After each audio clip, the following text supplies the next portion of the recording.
दत्ता गाडेवरती करण्यात आलेल्या बलात्काराच्या आरोपावरती गाडे कुटुंबियांनी गंभीर प्रश्न उपस्थित केलेत। पीडितेच्या दत्ता गाडेच्या सहमतीने त्याचे संबंध झाल्याचा दावा दत्ताच्या पत्नीने केलेला आहे। तिने आरडाओरड का केली नाही असा सवाल गाडे कुटुंबियांनी केलाय।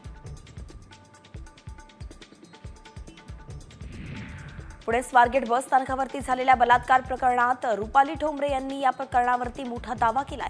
या प्रकरणात शारीरिक संबंध संमतीने झाले होते, मात्र व्यवहाराचे पैसे दिले नाहीत म्हणून हा वाद निर्माण झाल्याचा दावा रुपाली पाटील यांनी केलाय। पण यामुळे पुणे शहर नाहक बदनाम होत असल्याचा आरोपही त्यांनी केलाय।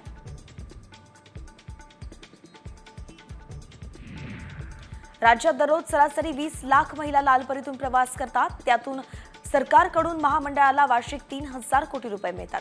पण तरी देखील लाडक्या बहिणींच्या सुरक्षेसाठी एकाही आगारात स्थानकामध्ये महिला सुरक्षा रक्षक नसल्याचं धक्कादायक वास्तव समोर आलंय। शिंदे सेनेच्या महिला आघाडीने महिला सुरक्षेच्या पार्श्वभूमीवरती धुळे बस स्थानकाची पाहणी केली। यावेळी महिला सुरक्षेच्या दृष्टीने मोठ्या त्रुटी आढळून आल्या।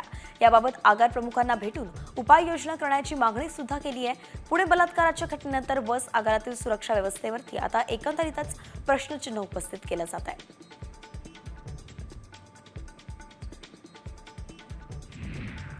तुळजाभवानी मंदिर गाभारा आणि मुख्य शिखराच्या पुनर्बांधणीचा स्ट्रक्चरल रिपोर्ट कायम राहणार आहे। पुरातत्व विभागाने पूर्वी तयार केलेल्या स्ट्रक्चरल रिपोर्ट नुसारच आता मुख्य शिखराची पुनर्बांधणी होईल अशी माहिती पुरातत्व विभागाचे राज्य संचालक तेजस खारगे आणि मंदिर संस्थानचे विश्वस्त आमदार राणा जगजितसिंह पाटलांनी दिली आहे। जळगावमध्ये जामोदमध्ये बेंबळेश्वर मंदिरामध्ये जिवंत पाण्याच्या झऱ्यात कुंभमेळ्यातील पवित्र पाणी आणून टाकण्यात आलंय आणि त्या पाण्याने भाविकांनी शाही स्नान करण्याचा लाभही घेतलाय। त्यानंतर महादेवांचं दर्शन घेण्यात आलं। दरवर्षी महाशिवरात्रीला शिवालयाची विद्युत रोषणाई करून पूर्ण परिसरही स्वच्छ केला जातो। महाराष्ट्रातील सर्वात उंच शनिदेव मूर्तीची प्राणप्रतिष्ठा करण्यात आलेली आहे। मेहकर तालुक्यातील डोणगावमध्ये करण्यात आलेली ही प्राणप्रतिष्ठा आहे। शनिदेव मूर्तीच्या प्रतिष्ठापनानिमित्त डोणगावमध्ये 4 दिवस विविध कार्यक्रमांचं आयोजन करण्यात आलं होतं आणि यावेळी असंख्य भाविकांनी दर्शनाचा लाभ घेतला। 501 रुपये मिळालेले आहे।